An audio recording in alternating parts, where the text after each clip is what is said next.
যখন এই পৃথিবী প্রবলভাবে প্রকম্পিত হবে, একদিন হবে তো নাকি, এবং কিয়ামতের আগে আগে বেশি বেশি হবে। কিছু কিছু পাপের কারণেও হবে, তার মধ্যে মাদকদ্রব্য আছে, গান বাজনা বাদ্যযন্ত্র আছে, তার মধ্যে আমানতের খেয়ানত আছে, অশ্লীলতা বেহায়াপনা আছে। যে পাপগুলোর কথা বললাম এগুলোর সাথে কি টাউন হল আগে থেকে সম্পৃক্ত না সম্পৃক্ত না? জি। তো যখন ভূমিকম্প আসবে প্রবলভাবে, এটা কিয়ামতের ভূমিকম্পের কথা বলা হচ্ছে। ও আখরাজাতিল আরদু আসকালাহা, জমিনের নিচের যে সম্পদ, এই যে সোনা দানা যা খনি আছে, এগুলো আল্লাহ পাক বের করে দিবেন, জমিন বের করে দিবে। ও আখরাজাতিল আরদু আসকালাহা ওয়া ক্বালা আল ইনসানু মা লাহা, মানুষ বলবে পৃথিবীর কি হলো আজকে। ওই দিন যে মানুষগুলো বেঁচে থাকবে তারা বলবে পৃথিবীর আজকে কি হলো। ওয়া ক্বালা আল ইনসানু মা লাহা ইয়াউমাইযিন তুহাদ্দিসু আখবারাহা, ইয়াউমাইযিন তুহাদ্দিসু, বলেন, আখবারাহা, ওই দিন জমিন তার খবর, তার বৃত্তান্ত বর্ণনা করবে। অর্থাৎ জমিনের কোন জায়গায় কি হয়েছে, জমিন সেটা আল্লাহর কাছে সাক্ষী দিবে। সুবহানাল্লাহ।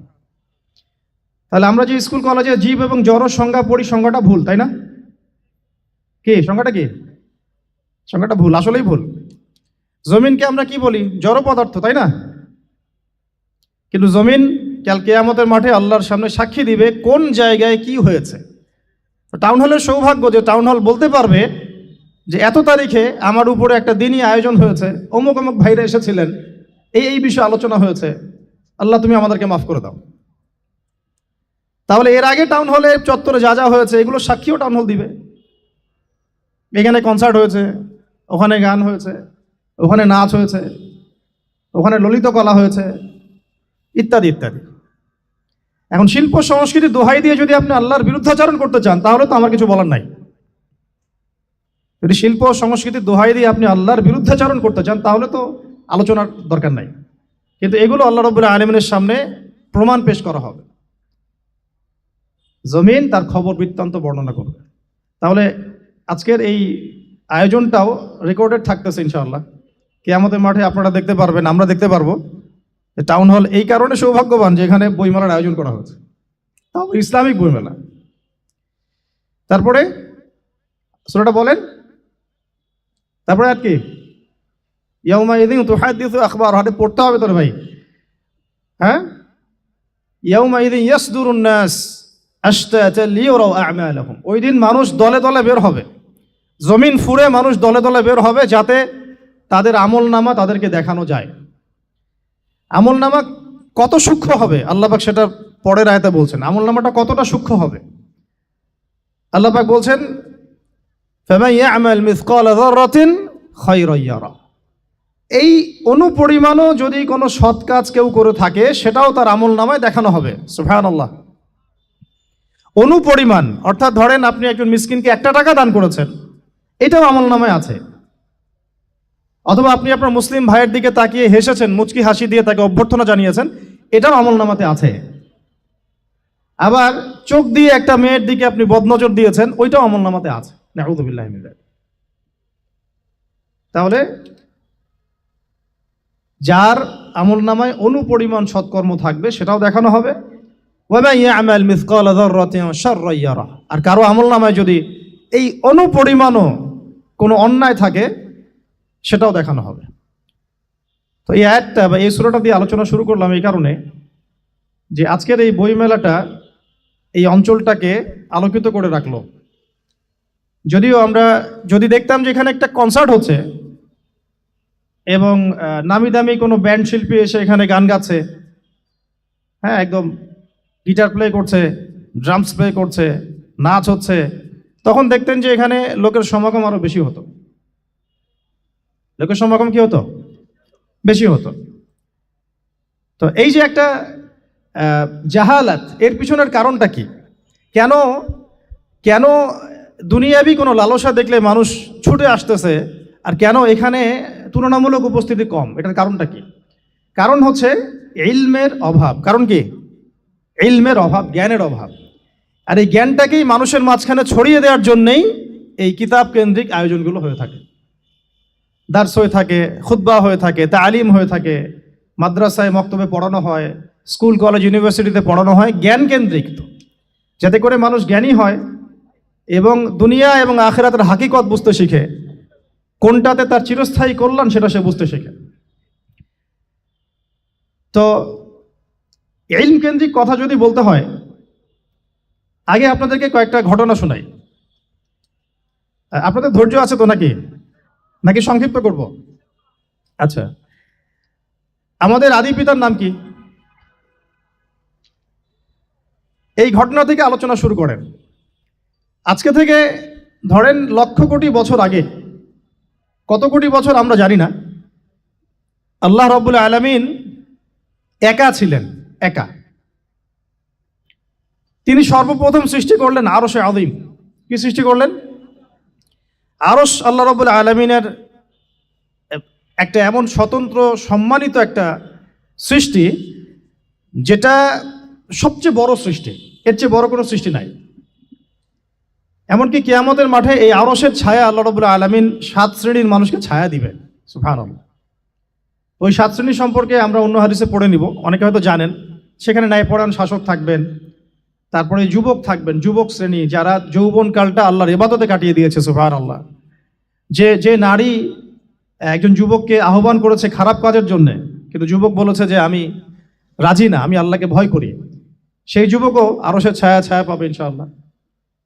তারপরে সেই দুই ভাই বা ব্যক্তি যারা একে অপরকে আল্লাহর জন্য মহব্বত করে, তারাও আরশের ছায়া ছায়া পাবে। এমন ব্যক্তি যে গোপনে দান করে, মানে ডান হাত দিয়ে কি দান করছে বাম হাত জানে না, তারাও আরশের ছায়া ছায়া পাবে। এমন ব্যক্তি যে অন্ধকারে বা একাকী আল্লাহ পাককে স্মরণ করে এবং চোখ দিয়ে দরদর করে পানি পড়তে থাকে, এই ব্যক্তিও আরশের ছায়া ছায়া পাবে। এরকম প্রায় 7 শ্রেণীর মানুষ আরশের ছায়া ছায়া পাবে। তো আরশ সৃষ্টি করার পরে আরশটা ছিল পানির উপরে। কোথায় ছিল? পানির উপরে। সূরা হুদের মধ্যে আছে। আমি শুধু রেফারেন্সগুলো আপনাদেরকে সূরাগুলো বলে দিব, বাসায় গিয়ে আপনারা পড়বেন। প্রত্যেকটা আয়াত কিন্তু এখানে ধরে ধরে বলার সময় নাই আর কি আমার কাছে। তো আরশটা ছিল পানির উপরে। এরপরে আল্লাহ রাব্বুল আলামিন আসমান এবং জমিন সৃষ্টি করেছেন 6 দিনে। পুরো মহাবিশ্ব আল্লাহ রাব্বুল আলামিন সৃষ্টি করেছেন কত দিনে? 6 দিনে। ফি সিত্তাতি আইয়াম, 6 দিনে। তো এখন সৃষ্টি করার পরে আল্লাহ রাব্বুল আলামিন কলম সৃষ্টি করেছেন। কি সৃষ্টি করেছেন? কলম। ইলমের সাথে যে কলমের সম্পর্ক, এটা একটু পরে আরো ক্লিয়ার হবে আপনাদের কাছে। আল্লাহ পাক কলম সৃষ্টি করে বলেছেন উক্তুব, কলম তুমি লিখো। কলম তো আমাদের সংজ্ঞা মতো জড় পদার্থ, তাই না? হ্যাঁ, তো আল্লাহ পাক বলছেন কলমকে তুমি লিখো। তো কলম কথা বলছে, মাযা আকতুব, আমি কি লিখব? আল্লাহ পাক বলছেন লিখো, কিয়ামত পর্যন্ত যা যা হবে সব লিখে ফেলো।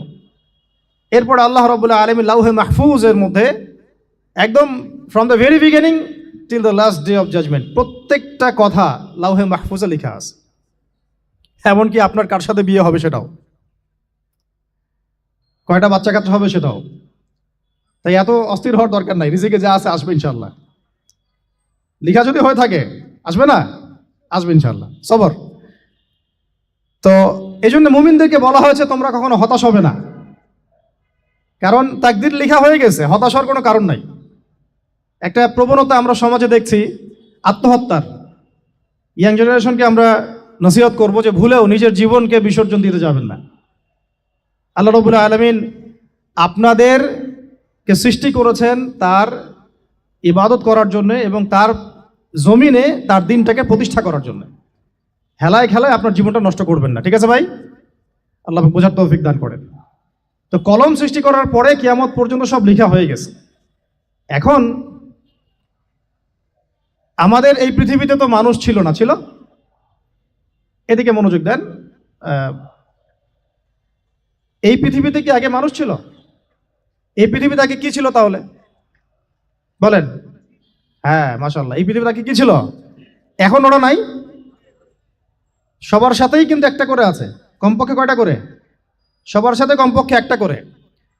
আর কোন কোন জায়গা আছে যেখানে জিনের বড় বড় আকড়া আছে। পৃথিবীতে যে জায়গাগুলো থেকে ইসলাম বিরোধী অপতৎপরতাগুলো চলে, ওখানে জিনের আকড়া বেশি আর কি। কথা বুঝতে পারছেন? তো জিন জাতিকে আল্লাহ পাক ধ্বংস করে দিয়েছেন তাদের পাপের কারণে, আল্লাহ দ্রোহিতার কারণে, অবাধ্যতার কারণে। এখন আল্লাহ রাব্বুল আলামিন ইরাদা করলেন পৃথিবীতে আমাদেরকে সৃষ্টি করবেন, মানে মানুষকে সৃষ্টি করবেন। আল্লাহ পাক তার সমস্ত ফেরেশতাদেরকে একত্রিত করলেন। ঘটনাটা কিন্তু খুব ইন্টারেস্টিং। আমি জানি এখানে ওলামায়ে কেরামও আছেন, তবে আমি সবার জন্য প্রযোজ্য হয় এমন কথা বলারই চেষ্টা করছি, কারণ অনেকে হয়তো এগুলো নাও জানতে পারে।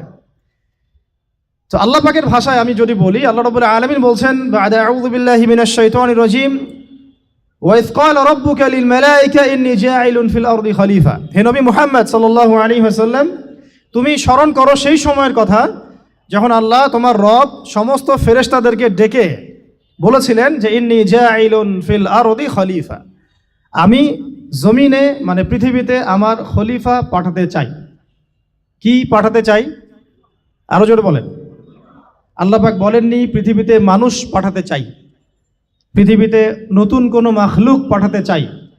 আমাদেরকে আল্লাহ পাক সম্মানের শব্দে সম্মানিত করেছেন, বিশেষায়িত করেছেন। আমাদেরকে বলেছেন আমরা আল্লাহর খলিফা, আমরা আল্লাহর খলিফা। এখন আমরা আল্লাহর খলিফা, কিন্তু পৃথিবীতে মানুষ খিলাফা শব্দ সহ্য করতে পারে না। হ্যাঁ, কি অদ্ভুত না? এটা কোরআনের কি শেষের দিকে আছে না প্রথম দিকে আছে? সূরা বাকারার একদম শুরুর দিকে 3টা 4টা 5টা পৃষ্ঠা উল্টালে দেখবেন এই একটা আছে।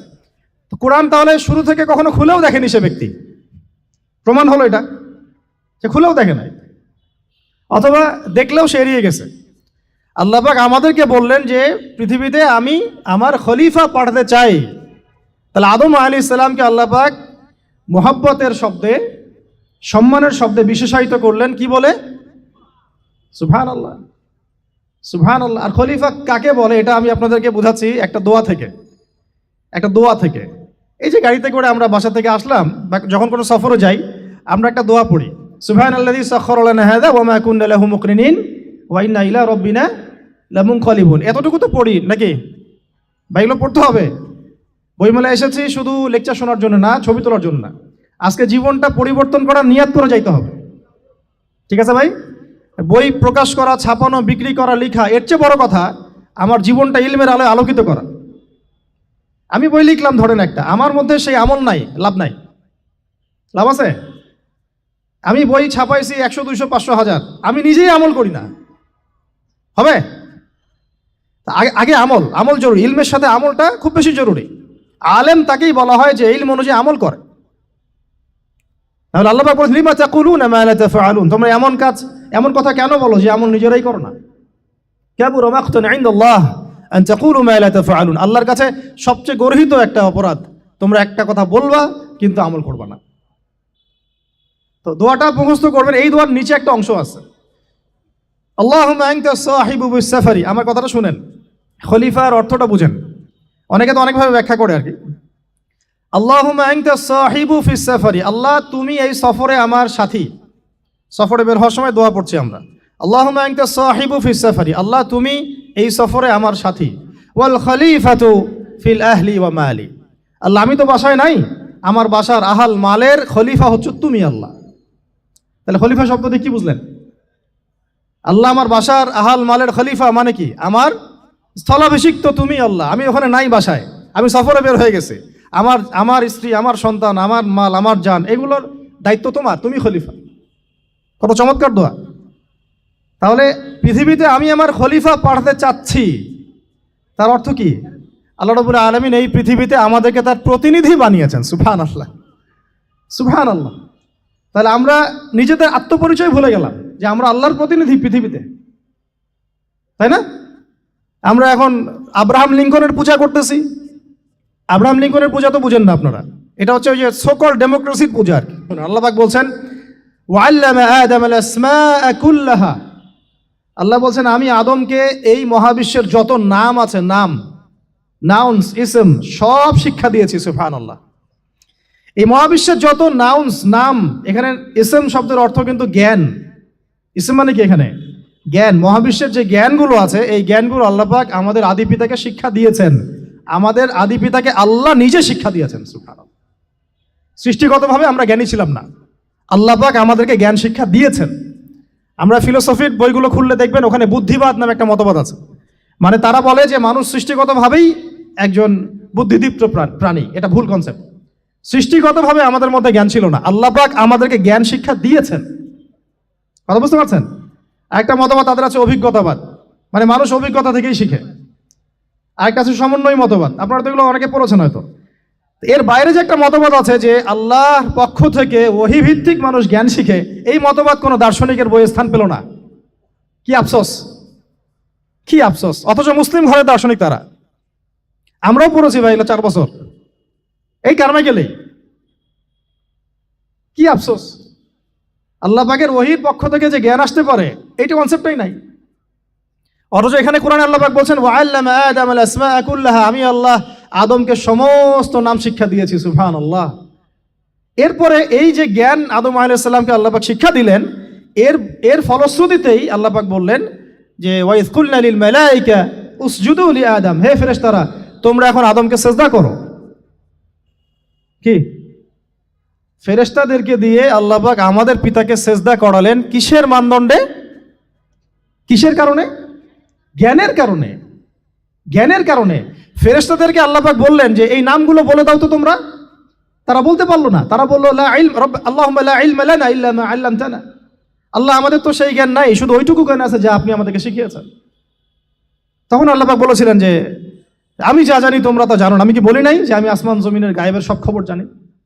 তখন আল্লাহ বললেন যে তোমরা সবাই সিজদা করো আদমকে।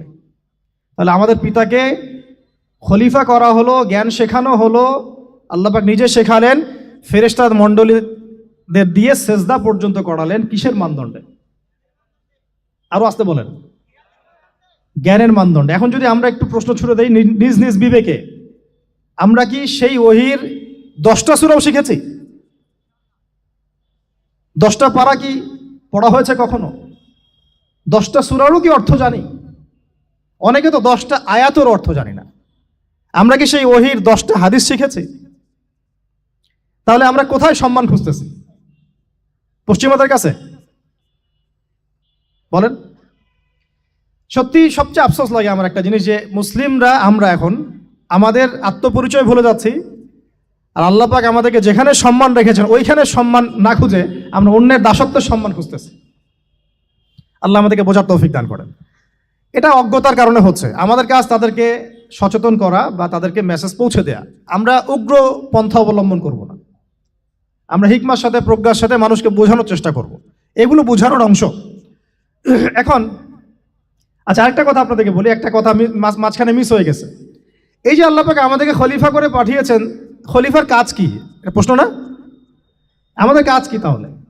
এই কাজটা আল্লাহ পাক আবার ব্যাখ্যা করেছেন সূরা সদের মধ্যে। কোন সূরায়? সূরা সদ। সদ নামে একটা সূরা আছে, সূরা ইয়াসিনের আগে পড়ে পাবেন। তো এখানে আল্লাহ পাক আরো একজন নবীকে তার খলিফা বলেছেন। সেই নবীর নাম দাউদ আলাইহিস সালাম। কি নাম?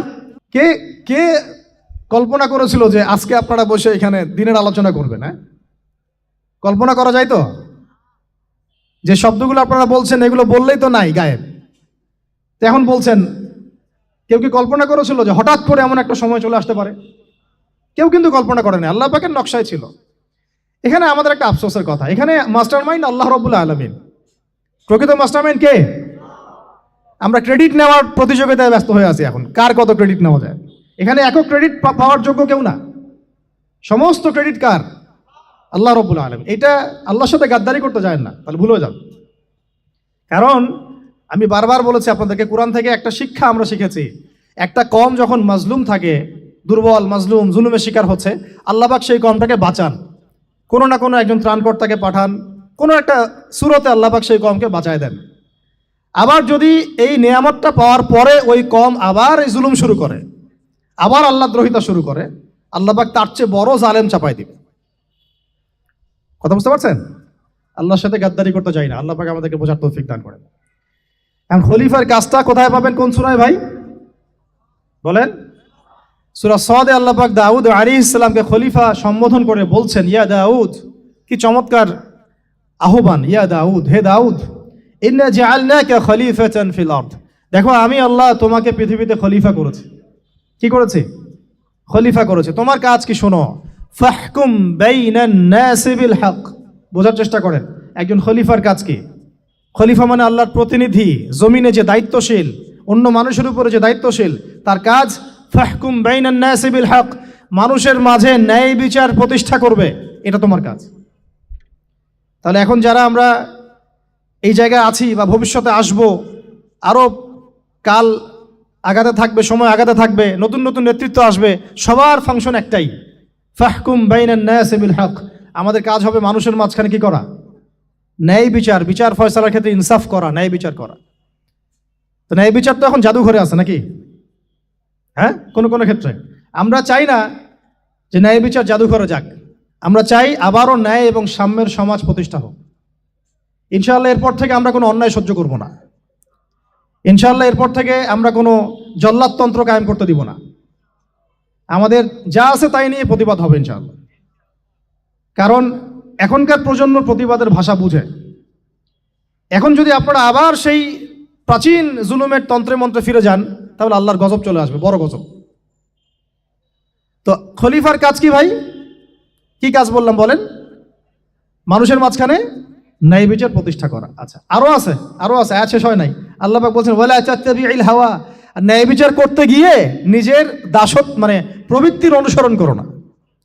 ন্যায় বিচার করতে গিয়ে নিজের প্রবৃত্তির অনুসরণ করো না, মন গড়া বিধানের অনুসরণ করো না। আমার মামা, আমার চাচা, আমার খালু পার করে দিও না। প্রবৃত্তির অনুসরণ মানে কি? মন যাচাই তাই করো না। ন্যায় বিচার করতে গিয়ে আল্লাহ পাকের বিধান মেনে চলো। কারণ সূরা মাইদাতে আল্লাহ পাক বলেছেন আয়াত নাম্বার 44, 45, 47-এ, ওয়া মান লাম ইয়াহকুম বিমা আনজালাল্লাহ ফাউলাইকা হুমুল কাফিরুন, যারা আল্লাহ পাকের হুকুম অনুযায়ী বিচার ফয়সালা করে না তারা কাফির। 45-এ গিয়ে আল্লাহ বলছেন ওয়া মান লাম ইয়াহকুম বিমা আনজালাল্লাহ ফাউলাইকা হুমুল ফাসিকুন, যারা আল্লাহ পাকের বিধান অনুযায়ী বিচার ফয়সালা করে না এরা ফাসিক, পাপাচারী। 47 নম্বর আয়াতে গিয়ে আবার বলছেন ওয়া মান লাম ইয়াহকুম বিমা আনজালাল্লাহ ফাউলাইকা হুমুজ জালিমুন, যারা আল্লাহর হুকুম বিধান অনুযায়ী বিচার ফয়সালা করে না এরা জালেম।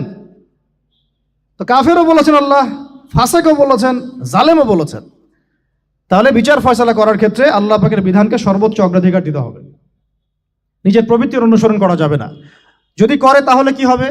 ইউদিল্লাকা আন সাবিলিল্লাহ, তাহলে এটা তোমাকে আল্লাহর রাস্তা থেকে সরায় নিয়ে যাবে। এর ফলে কি হবে? জেনে রাখো ইন্নাল্লাযীনা ইউদিল্লুনা আন সাবিলিল্লাহ লাহুম আযাবুন শাদীদ বিমা নাসু ইয়াউমাল হিসাব। এটা পরের আয়াত। নিশ্চয়ই যারা আল্লাহ পাকের সরল পথ থেকে বিচ্যুত হয়ে গেছে তাদের জন্য কাল কিয়ামতের মাঠে আছে আযাবুন শাদীদ। আযাবুন শাদীদ মানে কঠিন কঠিন যন্ত্রণাদায়ক শাস্তি, এই কারণে যে তারা কিয়ামতের দিনটাকে ভুলে গিয়েছিল। শাদীদ এর অর্থটা কি এটা বোঝার জন্য আপনাকে সূরা হাদীদ পড়তে হবে। কোন সূরা? আসলে কোরআনের আয়াতগুলো হচ্ছে আকাশের তারার মতো। তারা দেখবেন আকাশের, তারা দেখাও সুন্নত। ইসলাম তো রসকসহীন ধর্ম না রে ভাই, সবকিছুই আছে এখানে। আসলে আমরা জানি না বলে আমরা মনে করি যে এখানে কোনো বিনোদনই নাই, তাই না? এই গান বাজনা না করলে কি হয়, মন শান্তি হয়, এরকম একটা ভাব। যদি আপনি কোরআনের ভিতর ঢুকে যান, আপনার হৃদয়ে এমন নূর আসবে, এমন তৃপ্তি আসবে যে ওগুলো আপনার শুনতে ইচ্ছা করবে না, আপনি কান বন্ধ করে ফেলবেন, নিজেই বলতেই হবে না।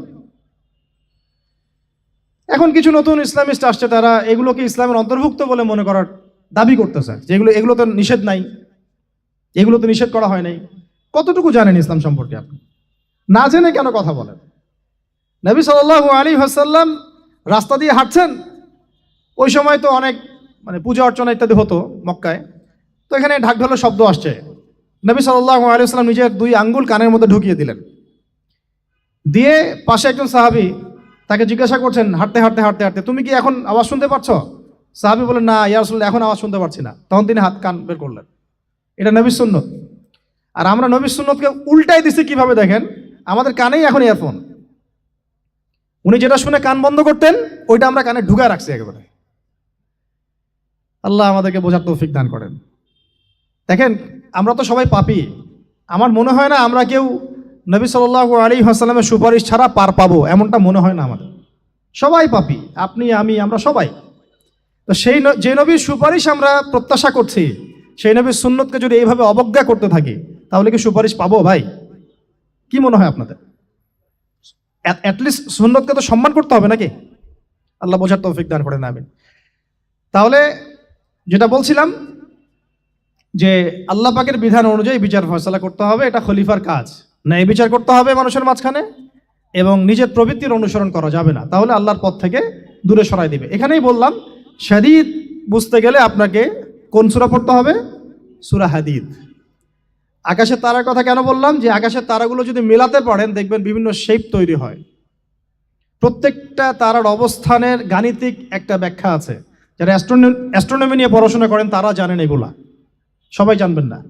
প্রত্যেকটা তারাকে আল্লাহ পাক এত সূক্ষ্মভাবে স্থাপন করেছেন যে যদি একটু সামান্য একটু ডানে বামে এগুলো সরে যায়, মহাবিশ্বের এই স্থিতিশীলতা নষ্ট হয়ে যাবে।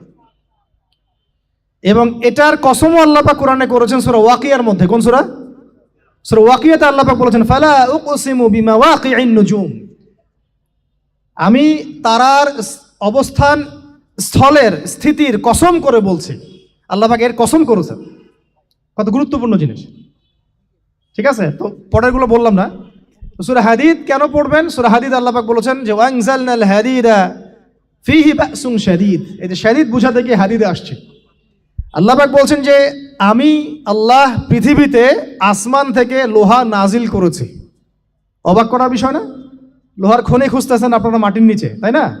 আল্লাহ পাক বলছেন আমি লোহা নাজিল করেছি। আনজালনা, ঠিক যেমন ইন্না আনজালনাহু ফী লাইলাতুল কদর, আমি লাইলাতুল কদরে কোরআন নাজিল করেছি, আসমান থেকে নাজিল হয়েছে, তাই না? এরকমই ওয়ানজালনাল হাদীদা, আমি হাদীদ লোহা নাজিল করেছি। ফীহি বাসুন শাদীদ, যে লোহার মধ্যে আছে কঠিন শক্তি আছে না? আয়রন যে অণু পরমাণুগুলো, এগুলোর শক্তি সবচেয়ে বেশি না? কেমিস্ট্রিতে আপনারা পড়েছেন।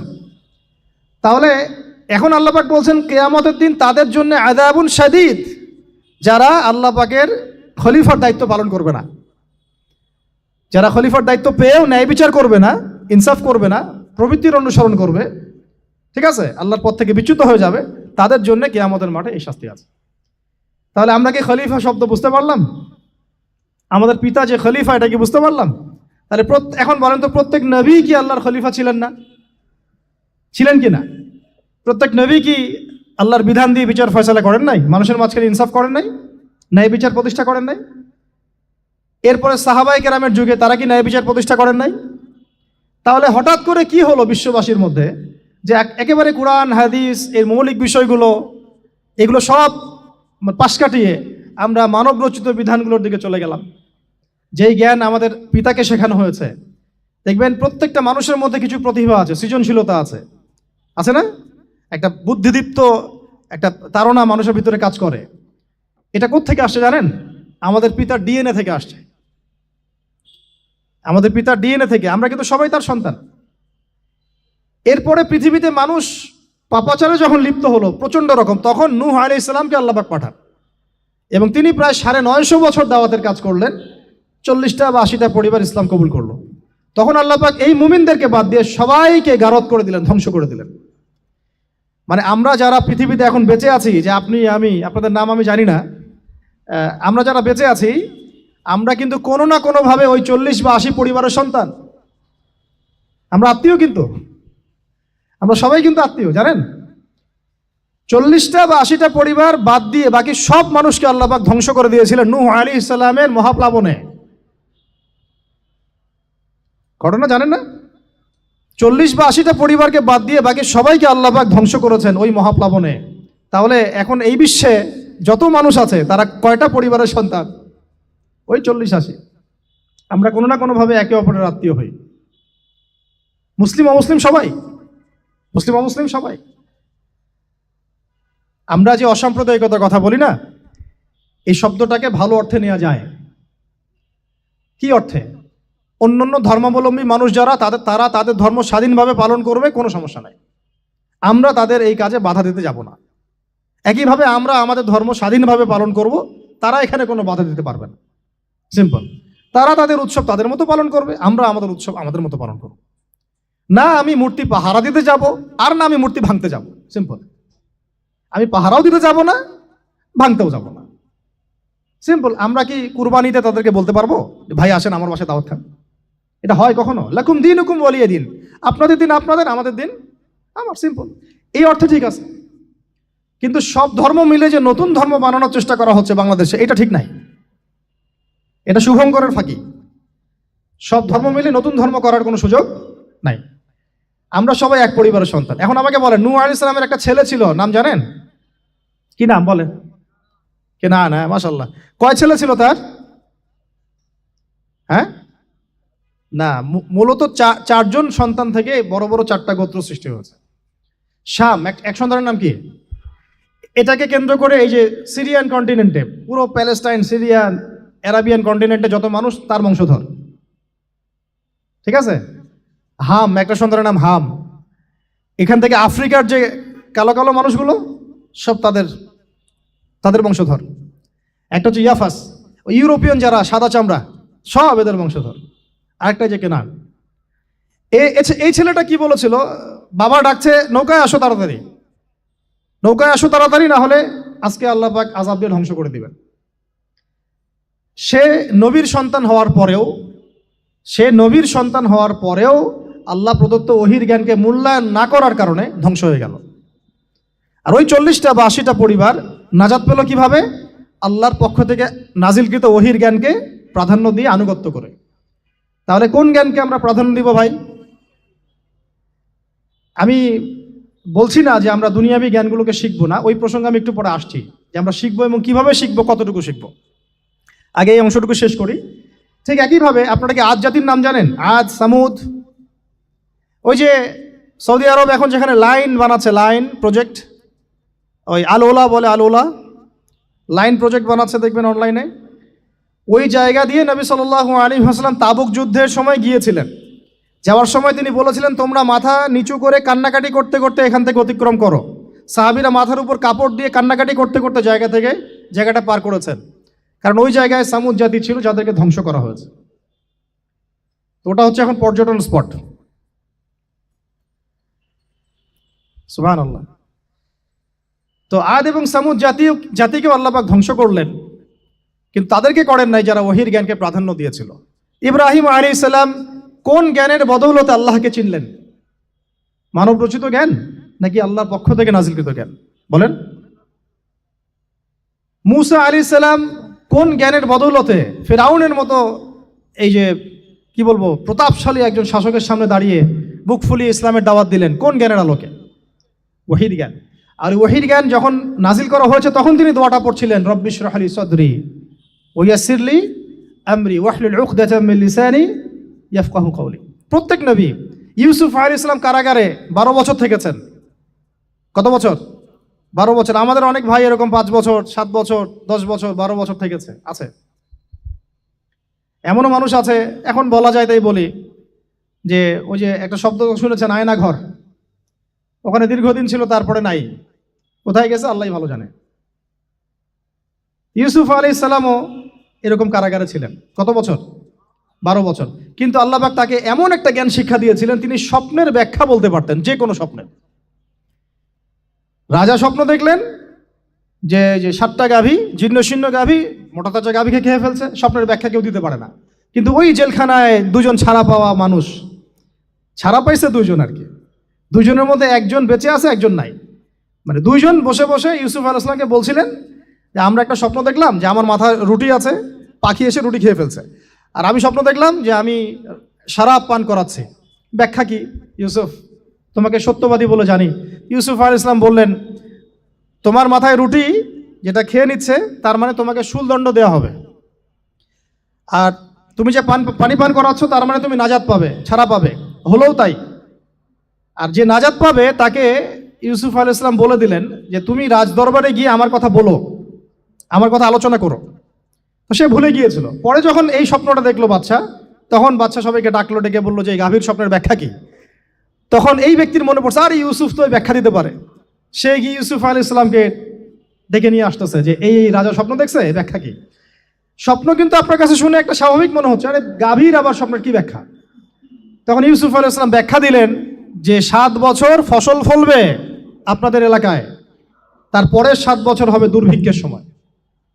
কিসের সাথে কিসের ব্যাখ্যা? এই জ্ঞান কে শিখালেন তাকে? এই ইন্টারপ্রিটেশনের জ্ঞান কে শিখালেন?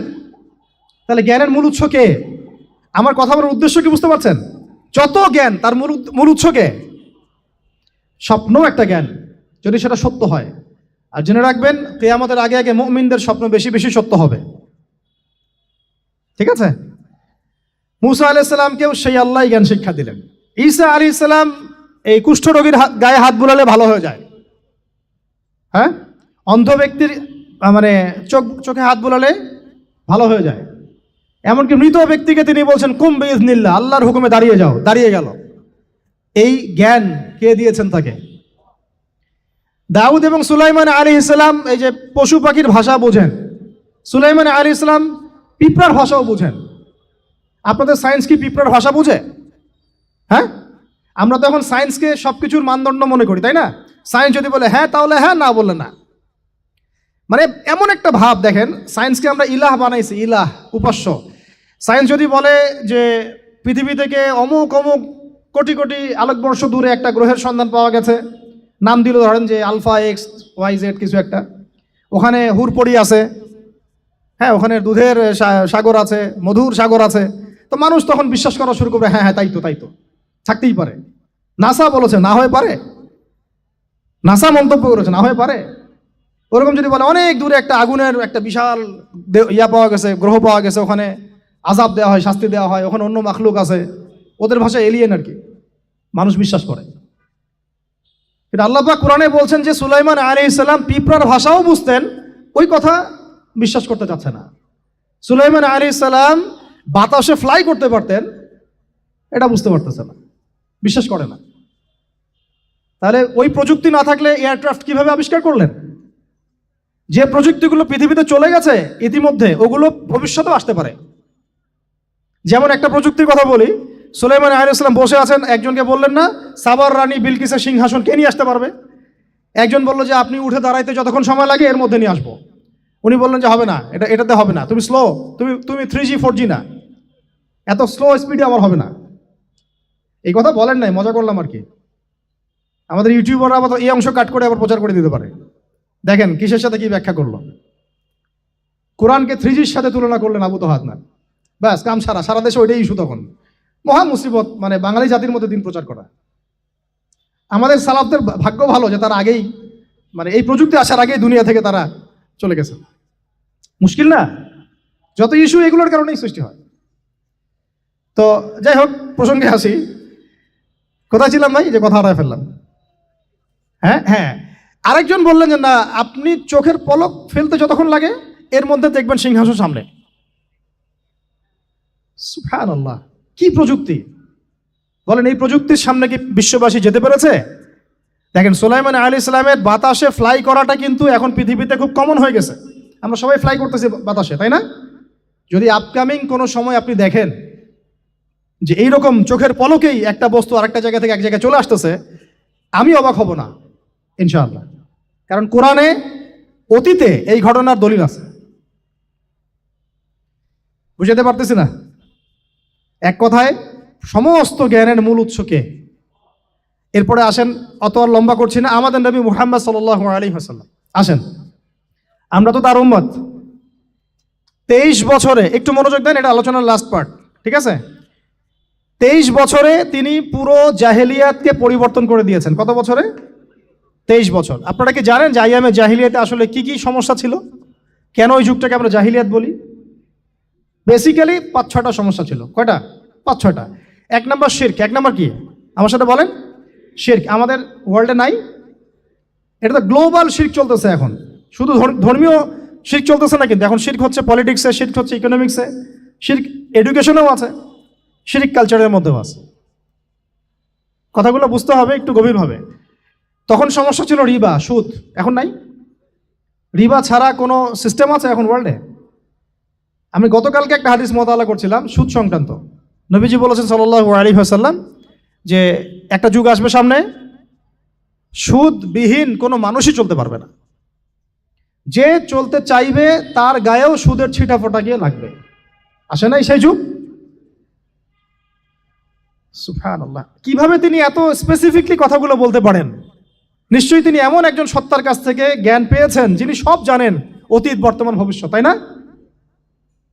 এমনকি নবীজি বলেছেন ইমামুল মাহদির সময় যে 10 জন ঘোড়সাওয়ার বের হবে এবং তারা গিয়ে খোঁজ নিতে যাবে যে দাজ্জাল বের হয়েছে কিনা, নবীজি বলছেন আমি সেই 10 জনের নামও জানি, তাদের বাবার নামও জানি। সুবহানাল্লাহ, সুবহানাল্লাহ। কিয়ামতের মাঠে আলী রাদিয়াল্লাহু আনহু, আবু বকর রাদিয়াল্লাহু আনহু, ওমর, ওসমান রাদিয়াল্লাহু আনহুম আজমাইন, তাদের হিসেবটা কেমন হবে ওইটাও নবী সাল্লাল্লাহু আলাইহি ওয়াসাল্লাম আগেই বলে দিয়েছেন। সবচেয়ে দ্রুত হিসাব হবে এই উম্মতের আলী ইবনে আবি তালিব রাদিয়াল্লাহু আনহু। যাবেন, বেরোবেন, শেষ। কি মানুষ, তার জীবনীটা পড়ে দেখবেন। আমি শেষের দিকে বলে দিব আপনাদেরকে আজকে, এবং এটা রেকর্ডেড থাকবে, ইনশাল্লাহ অনলাইনে দিয়ে দিব, যে আপনারা কোন কোন সাবজেক্টের বই কিনবেন। বইমেলা তো শুধু মানে আসলেন একটা র্যান্ডমলি বই কিনলেন এমন না, টপিক ধরে ধরে সাবজেক্ট ওয়াইজ বই কিনতে হবে। ঠিক আছে ভাই? বই কেনার পিছনে টাকা পয়সা খরচ যদি না করেন, মানে দিনের জন্য অর্থ ব্যয় করার মানসিকতা না থাকে, এলেম পাওয়া যাবে না। অনেক মুহাদ্দিস নিজের গায়ের জামা খুলে দিয়ে পর্যন্ত বই নিয়ে বাসায় গিয়েছে, জানেন? তাদের সমস্ত সম্পত্তি বিক্রি করে দিয়েছেন বই কেনার জন্য। আজকে সকালে আমাদের এক ভাই মোজাকারা করছিলেন যে আমারই এক ওস্তাদ, বাংলাদেশের অনেক বরেণ্য একজন আলেমে দ্বীন, প্রবীণ আলেমে দ্বীন, তার কথা আলোচনা হচ্ছিল যে তিনি কিতাব পড়তে পড়তে পড়তে হঠাৎ একটা কিতাব তিনি খুঁজে পাচ্ছেন না। তো ছাত্রদেরকে পাঠালেন যে খুঁজে নিয়ে আসো তো, কোথায় আছে, কেউ খুঁজে পায় না। তিনি নাকি অজু করে এসে নামাজ, 2 রাকাত নামাজ পড়ে বাচ্চার মতো হাউমাউ করে কান্নাকাটি শুরু করলেন যে আল্লাহ, আমার সেই কিতাব কোথায় গেল, আমার কিতাবটা এনে দাও। তলাবুল ইলম কাকে বলে দেখেন, ইলমের তালেব, ইলমের ছাত্র কাকে বলে? এই যে ইলমের ছাত্র, আমরা কি ছাত্র হইতে পারছি? একটা বইয়ের দাম যদি দেখি 100 টাকা, বাস আমাদের গায়ে লাগে।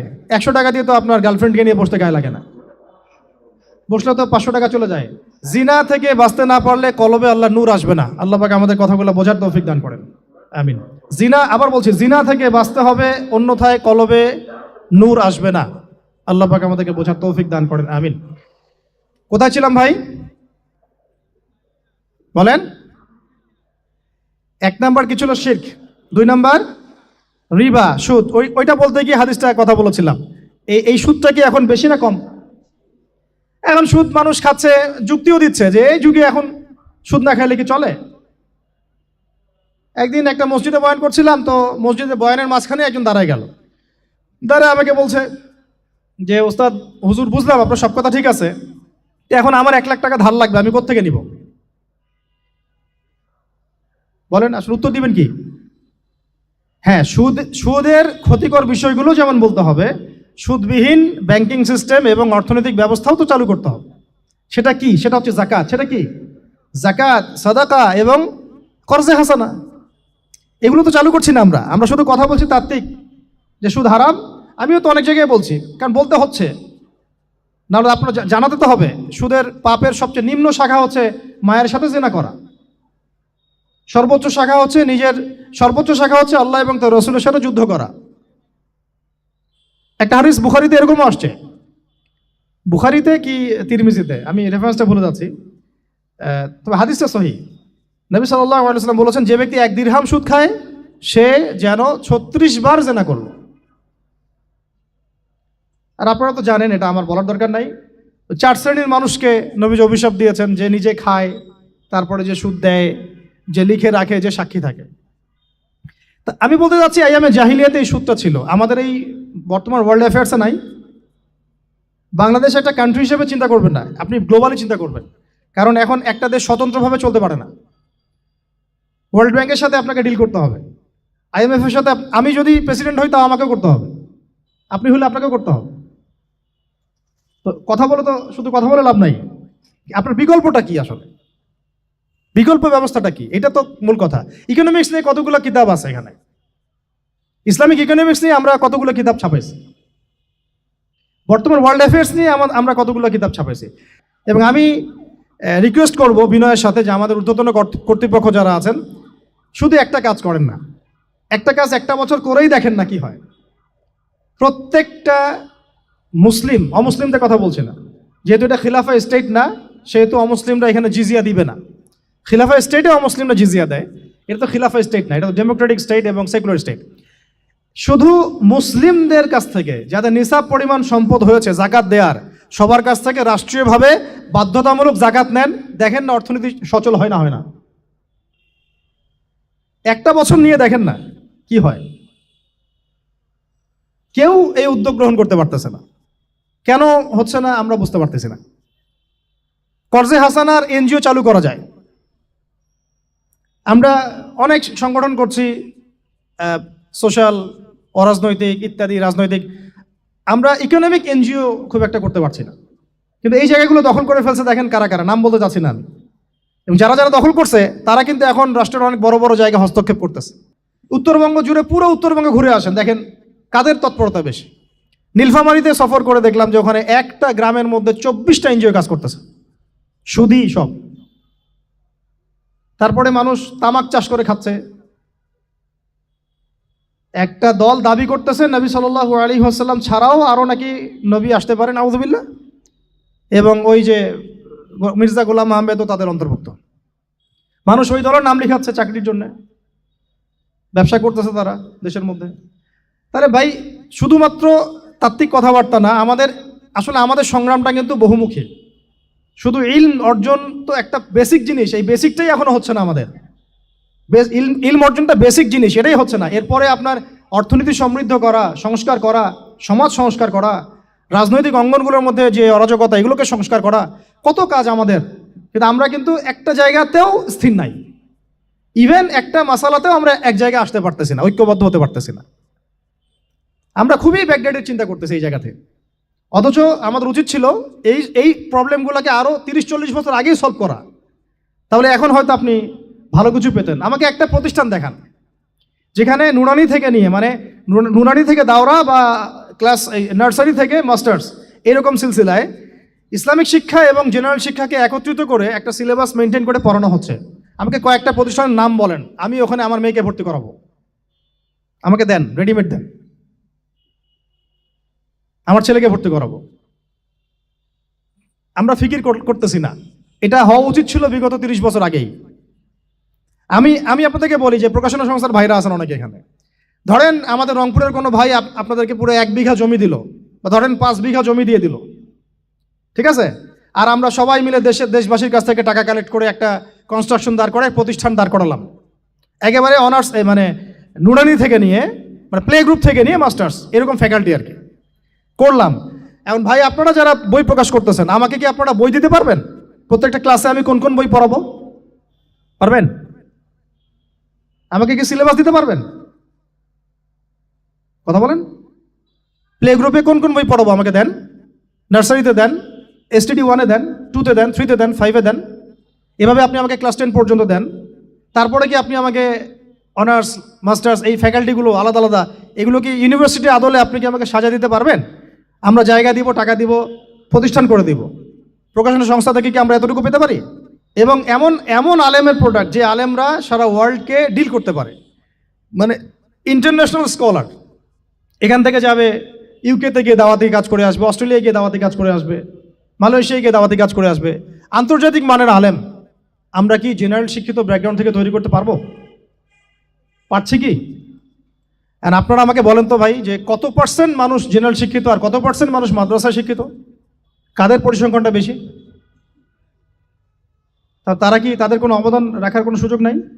এখন যদি এই ক্লাসিক্যাল পড়াশোনা না হয়, ইলমের এই গভীরতায় না যায় এবং বড় বড় ওলামায়ে কেরামদের সোহবতে তারা না আসে, তাহলে কিভাবে তারা বিশুদ্ধ ইসলাম শিখবে আর প্রচার করবে আর প্রতিষ্ঠা করবে?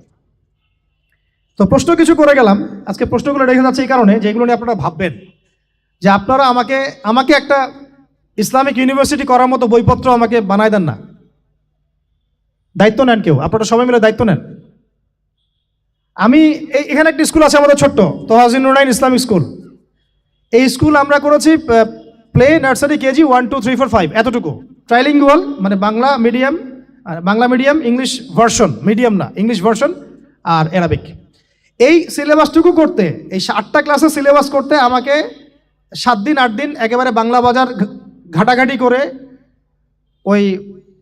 আমরা আগে তো ইংলিশ মিডিয়ামে পড়াশোনা করতাম, ওই অক্সফোর্ডের বই ঘাটাঘাটি করো, ব্রিটিশ কাউন্সিলের বই ঘাটাঘাটি করো, তারপরে ওদের ম্যাথামেটিক্স, ওদের সায়েন্স, আবার এই মাদ্রাসার অ্যারাবিক, আবার এই সরকারি কারিকুলামের বই, এগুলো ঘাটতে ঘাটতে ঘাটতে একটা সিলেবাস আমরা দাঁড় করাতে পারছি। মাত্র 5টা ক্লাস পড়তে পারবে। এরপরে এটা করতে গিয়ে যে দেখলাম যে আসলে এগুলোর যে এত ঘাটতি আছে বাজারে, রেডিমেড কোনো প্রোডাক্ট এগুলোর নাই। ঘুরে ফিরে কি সেই আমরা ওই একই জিনিসই চর্চা করতে থাকবো, নাকি আমরা একটু বহির্বিশ্বে যেভাবে দিন প্রচার হচ্ছে এই মান দিতে পারি? এটা আমাদের উচিত না করার কাজটা? হ্যাঁ, এটা তো আমাদের হাতে রাষ্ট্রীয় ক্ষমতা নাই, থাকলে না হয় উপরের লেভেল থেকে এগুলো করা যায় খুব সহজ। বরং উপরের লেভেলে যারা আছেন তারা তো আরো ট্রান্সজেন্ডার ঢুকাচ্ছেন, আপনারা তো এলজিবিটি ঢুকাচ্ছেন। তাহলে এই কাজগুলো কাদের করতে হবে? তাহলে বেসরকারিভাবে করতে হবে। এখন আমরা যারা বইকে ভালোবাসি, জ্ঞানকে ভালোবাসি, আল্লাহকে ভালোবাসি, রাসূলকে ভালোবাসি, চাই যে আমরা যা করছি আমাদের পরের প্রজন্মটা মানুষের মতো মানুষ হোক। কাজ কি কম না বেশি আমাদের বলেন? সেক্ষেত্রে কাজগুলো কিন্তু ওইভাবে হচ্ছে না ভাই। একটা বিষয়ের বই সবাই ছাপাচ্ছি, কেন? কি দরকার আছে? একটা বিষয়ের বই আমি সবাই ছাপাচ্ছি। একটা জিনিস, একটা হিস্ট্রির একটা কিতাব অনেকগুলো প্রকাশনী আপনারা করতেছেন, একই বই ফাইজুল কালাম সবাই করতে আছে। একটা বই তাসাউফ আত্মশুদ্ধি অনেক প্রকাশনী করতেছে, কপি করতেছে। ভাই আমাদের কি কাজ কি দুনিয়ার স্বার্থ উদ্ধার করা, না আমার দিনের কোনো খেদমত? আমার কথায় মাইন্ড করবেন না, আমি মাইন্ড করার মতো কথা বলছি না। আমি বলছি আপনাদেরকে আরো যেন কনস্ট্রাকটিভ হয় কাজগুলা। মানে আপনাদের সাথে আমি বসবো ইনশাল্লাহ আবার আলাদা করে, যে একটা আমাকে পুরো শিক্ষা ফর্মুলা আমাকে দিবেন, মানে প্রত্যেকটা ক্লাসের বই রেডি করে দিবেন, যাতে আমরা প্রতিষ্ঠান বানালেই একদম পুরা কমসে কম ক্লাস 1 থেকে 10 ঢেলে দিতে পারি, আমার পরিশ্রম করতে না হয়।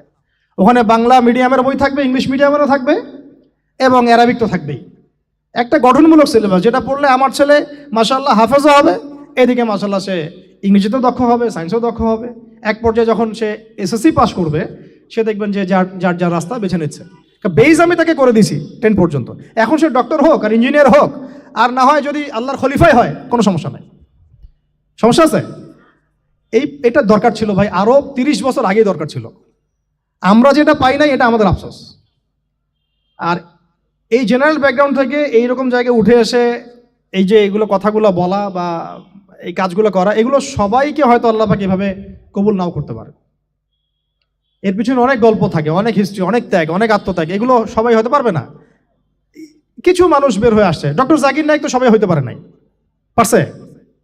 তো এই জিনিসগুলো আমাদের বুঝতে হবে যে আমভাবে সবাই সবকিছু করতে পারবে না। আমাদের একটা একাডেমিক ফর্মুলা দরকার, যেখানে আমরা পড়বো, আমরা আলেম হয়ে বের হবো ইনশাআল্লাহ। পারা যাবে তো ভাই ইনশাআল্লাহ? আচ্ছা, অনেক গভীরে চলে গেছি, আপনাদেরকে মানে অনেক বেশি বিরক্ত করে ফেলতেছি আর কি। তো কথাগুলো বলার খুব মন চাচ্ছিল, তো বলে ফেললাম।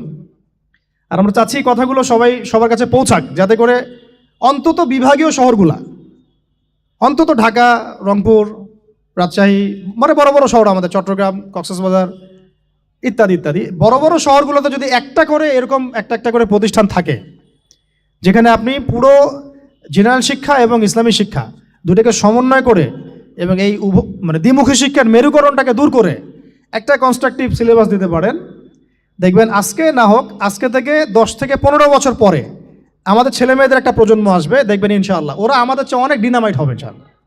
এই যে আজকে অনেকগুলো আয়াত বললাম, অনেকে হয়তো জানেন না বা পড়েন নাই, ওরা বলতেই বুঝে ফেলবে কোন সূরায় আছে। হবে না? সম্ভব। আর যদি না করতে পারি, তাহলে ঘুরে ফিরে ওই একই অবস্থা।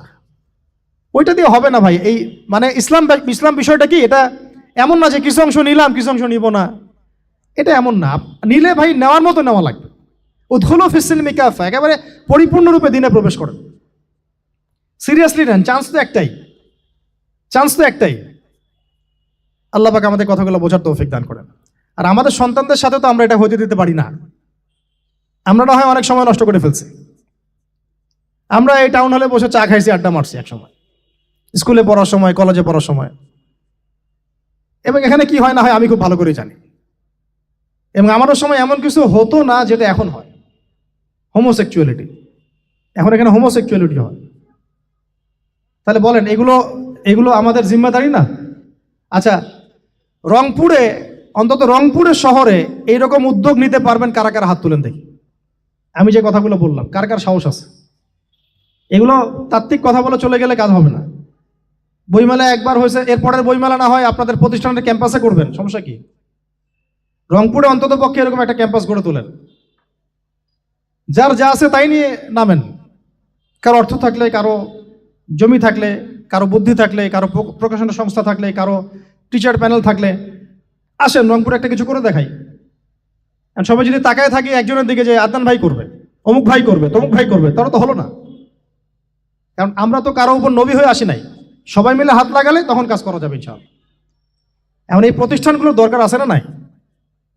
এর গুরুত্বটা বোঝার যোগ্যতা আল্লাহ পাক আপনাদেরকে দান করেন, দোয়া করি আমি।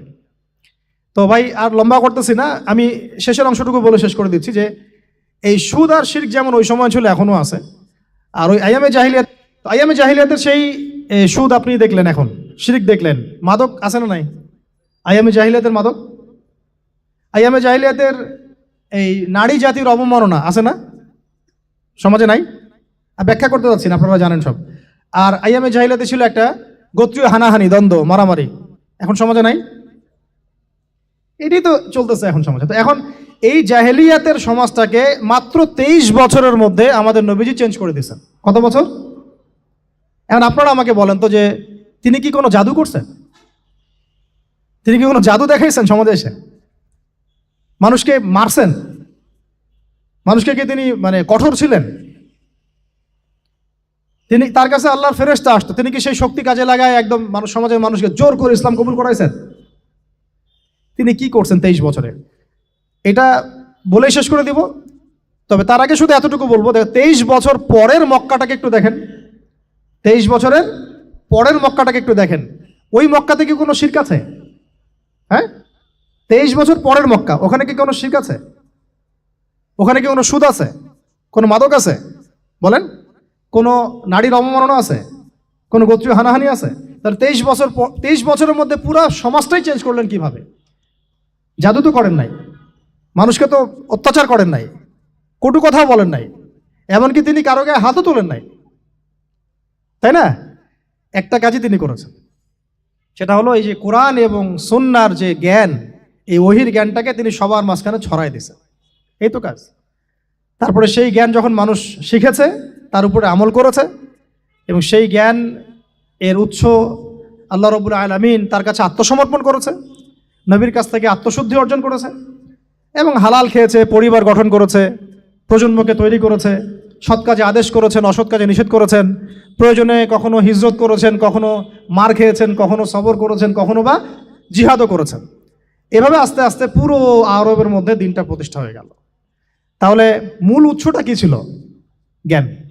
মূল উৎসটা কি ছিল বলেন? জ্ঞান। আর এই জ্ঞানটার চর্চায় আমাদের সবাইকে করতে হবে। আল্লাহ পাক আমাদেরকে তৌফিক দান করে নেয়। এর চর্চা করতে গেলে আমাদের সমাজে এখন দুইটা রাস্তা, এর বাইরে আপনি কোনো রাস্তা দেখবেন না, হয় মাদ্রাসা ব্যাকগ্রাউন্ড অথবা জেনারেল ব্যাকগ্রাউন্ড। এই তো সমন্বিত কোনো প্রচেষ্টা খুব বেশি দেখা যাচ্ছে না। আজকে আমার কথা বলার মধ্যে একটা অন্যতম একটা গুরুত্বপূর্ণ পার্ট হচ্ছে সমন্বিত প্রচেষ্টা এখন থেকে নেওয়া উচিত। এতে আপনারা এগ্রি করেন না করেন না? যদি এগ্রি করেন তাহলে প্রত্যেকটা জায়গায় এরকম কিছু কিছু প্রতিষ্ঠান গড়ে তোলার চেষ্টা করেন। ইনশাআল্লাহ আজকে না হোক, আজকে থেকে 10-15 বছর পরে ফলাফল পাওয়া যাবে ইনশাআল্লাহ। ঠিক আছে ভাই? আল্লাহ পাক আমাদেরকে বোঝার তৌফিক দান করেন।